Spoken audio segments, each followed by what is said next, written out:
Bismillahirrahmanirrahim. Assalamualaikum warahmatullahi wabarakatuh. Selamat pagi, selamat hari Senin. Semoga hari ini menjadi hari yang luar biasa dan semangat buat kita semua. Baik, hari ini saya akan membahas tema menarik. Tema mengenai prinsip-prinsip dalam pernikahan masing-masing. Baik, kekuatan seseorang dalam menjalankan sebuah peran itu berbanding lurus dengan alasan mengapa mereka mengambil atau motivasi mengapa mereka memutuskan untuk mengambil peran itu, atau yang sering kita dengar yaitu niat. Menurut saya semua peran itu memiliki tantangan dan kesulitannya masing-masing. Tidak ada peran yang kita jalin itu mudah tanpa ada tantangan atau kesulitannya.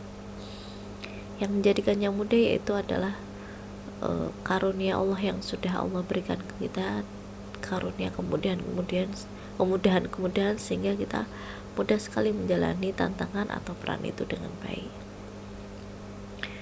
Oleh karena itu perlu adanya alasan yang kuat atau niat yang kuat kenapa kita mengambil atau menjalankan peran itu. Kenapa di Indonesia pernikahan menjadi sebuah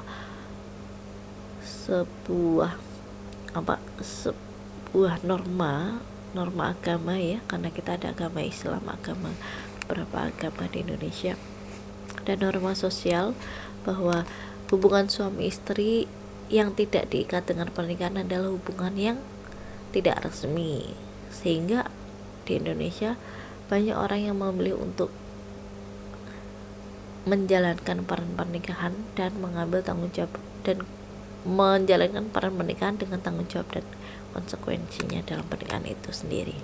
Tetapi di negara lain yang menganggap bahwa pernikahan itu bukan suatu hal keharusan untuk menjalankan sebuah aturan agama maupun aturan sosial, norma sosial, sehingga beberapa orang memilih untuk tidak menikah, tetapi mereka sudah menerima keinginannya atau mendapatkan keinginannya tanpa harus mengambil keputusan untuk menikah dengan konsekuensinya. Dan di sekitar kita ada yang memilih untuk memiliki anak dalam pernikahan, ada juga yang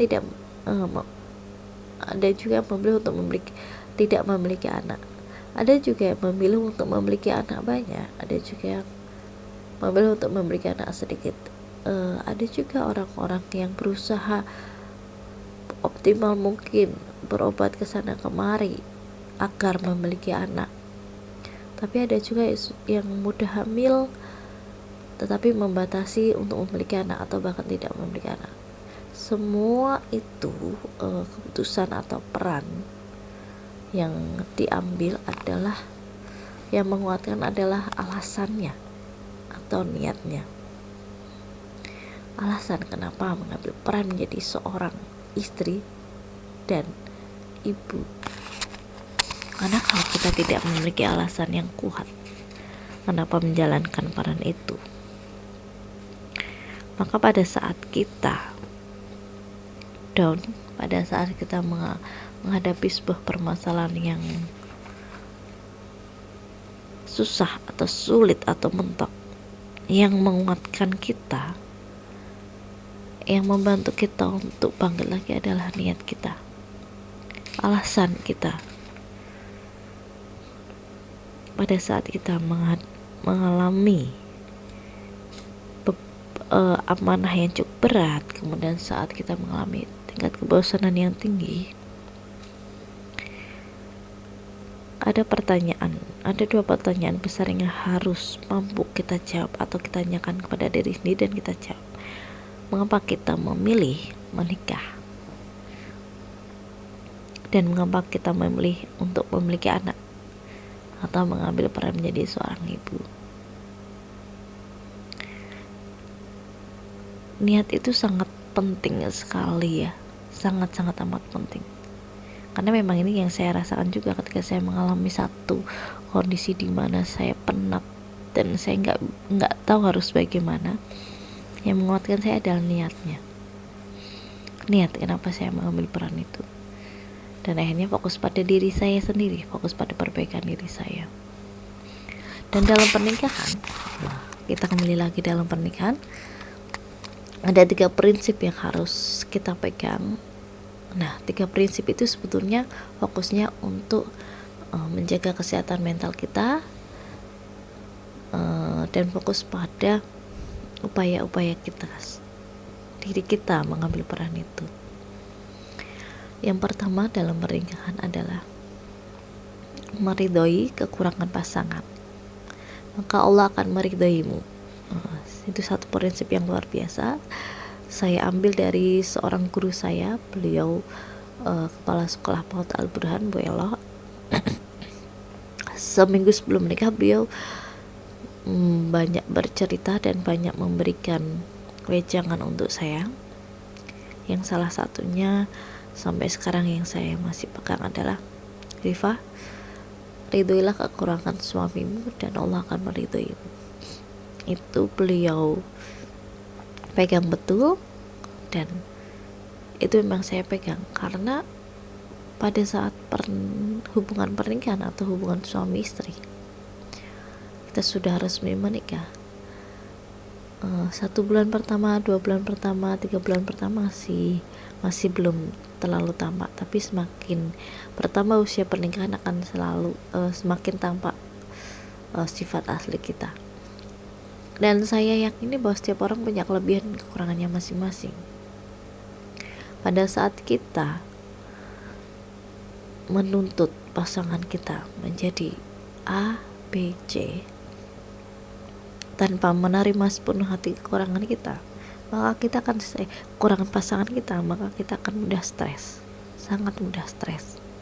Saya yakin itu. Saat kita menuntut orang menjadi apa yang kita inginkan, padahal orang tersebut mungkin belum bisa atau belum mau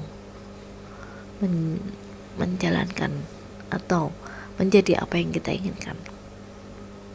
Yang saya yakini ketika orang tersebut tidak menjadi apa yang kita inginkan, pasti kita akan kecewa, karena harapan yang diberikan, harapan yang kita jatuhkan pada perubahan perilaku manusia akan rawan frustasi, rawan stres. Jadi mungkin itu agak terlihat sulit ya menerima kekurangan pasangan sepenuh hati. Karena menurut saya kalau sudah menikah, kita harus siap dengan segala konsekuensinya, tadi tanggung jawab dan konsekuensinya. Kita tidak hanya menerima sisi positif atau sisi baiknya pasangan kita saja, tapi juga kita harus siap menerima sisi negatif atau sisi yang mungkin tidak sesuai dengan diri kita sendiri. Ya, semua sisi dari pasangan kita. Kalau setiap hari, kalau kita fokusnya pada kelebihan dan fokusnya pada keinginan kita bahwa pasangan harus menjadi A, B, C, maka saya yakin hampir setiap hari akan ada pertengkaran. Tapi kalau kita fokus pada kekurangan, pada penerimaan kekurangan pasangan kita, yang ada setiap hari pemakluman. Oke, ya dia begini karena begini, ya udah nggak apa-apa, terima aja. Oh iya deh, nggak apa-apa. Oh iya nggak apa-apa. Seringnya seperti itu ya. Dan saya yakin kita tidak menuntut, ketika kita menerima sepenuh hati yang ada, kita tenang, hidup kita tenang, damai, aman, sentosa, karena kita nggak banyak nuntut. Ya udahlah, nggak apa-apa, kita upayakan, fokus pada upaya kita. Kalau beliau belum bisa begini, udah saya aja lah yang begini gitu. Kalau beliau belum bisa membantu pekerjaan rumah, ya sudah, saya upayakan pekerjaan rumah untuk diri saya sendiri. Saya upayakan saya mengerjakan sendiri semampu kita gitu, semampu saya. Kalau beliau belum bisa membantu dalam hal mengantar jemput, semisal kita pengen diantar jemput pasangan tapi ternyata pasangan kita belum mampu, ya udah kita berangkat sendiri, pulang sendiri,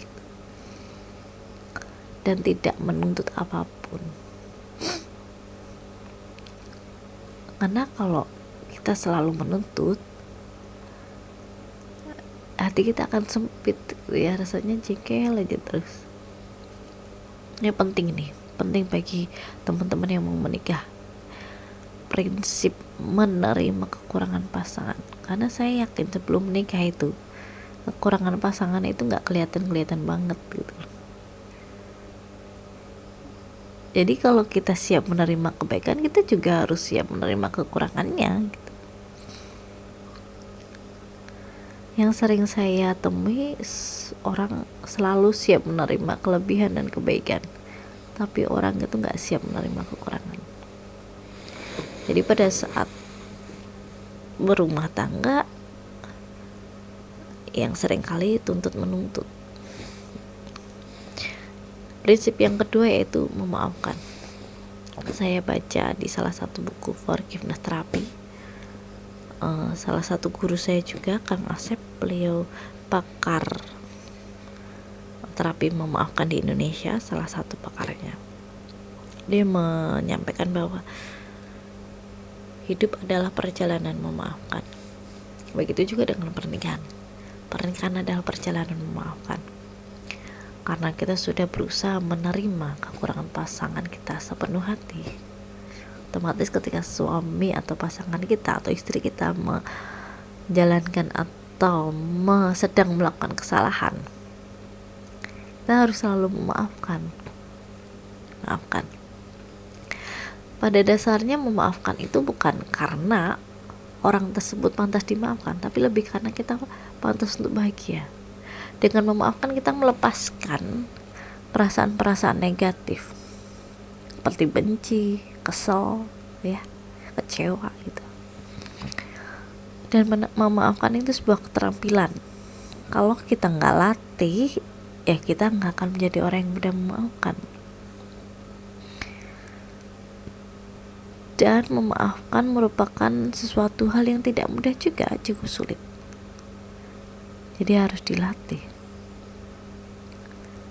Gak, memaafkan tidak hanya sekedar oh ya saya sudah memaafkan kamu, enggak. Tapi memaafkan, salah satu tanda seorang sudah memaafkan adalah ketika seorang itu mengingat kejadian yang menyakitkan, perasaannya tidak kecewa lagi, nggak ada perasaan apa-apa, netral. Tapi kalau kita masih kecewa, masih marah, berarti kita belum memaafkan 100%. Jadi memaafkan itu upaya, sebuah upaya. Nggak langsung bisa 100% memaafkan, nggak. Pasti bisa 5% dulu, 10%.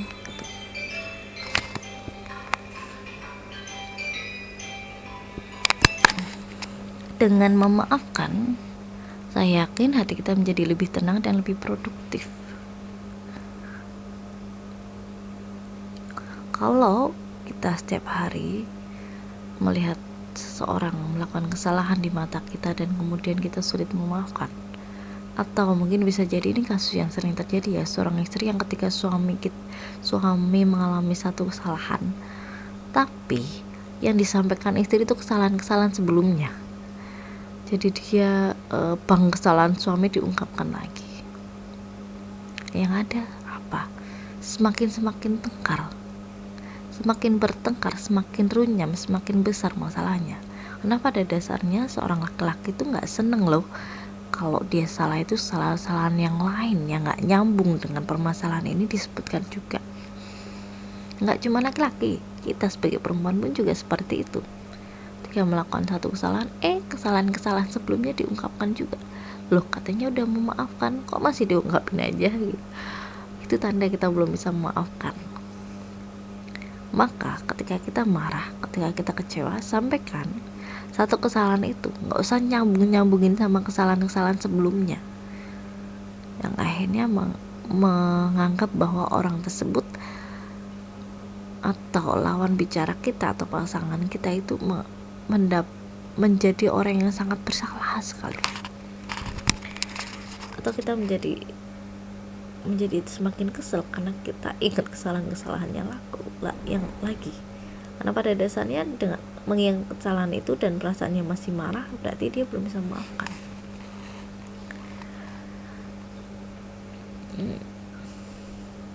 Dalam beberapa tahun pernikahan yang saya alami, sebetulnya memaafkan buat saya menjadi lebih bahagia, lebih tenang menjalankan hidup, lebih produktif.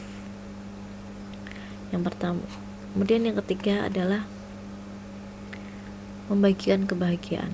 Prinsip yang ketiga adalah pernikahan adalah membagikan kebahagiaan. Itu saya ambil dari mana saya lupa.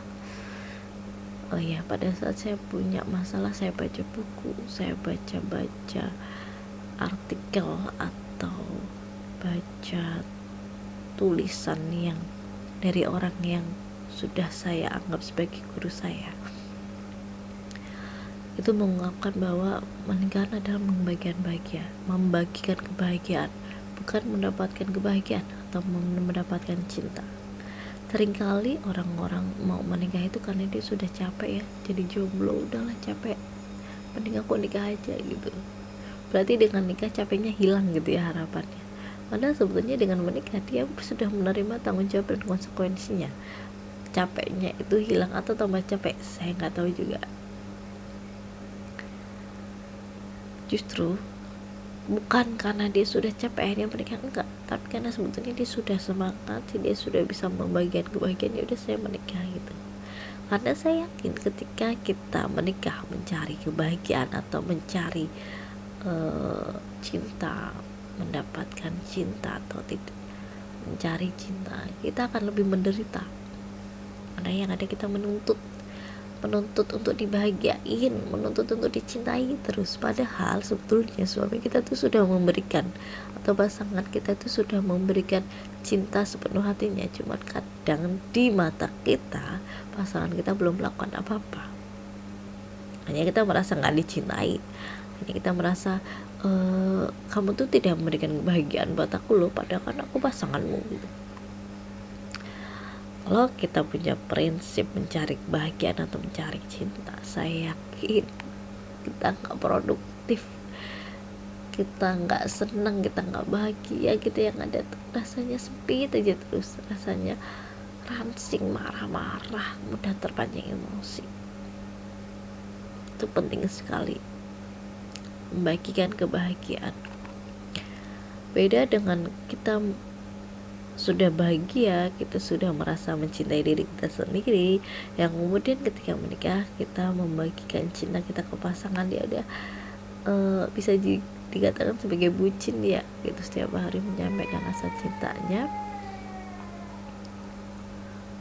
Itu membuat kita menjadi lebih bahagia dan lebih produktif.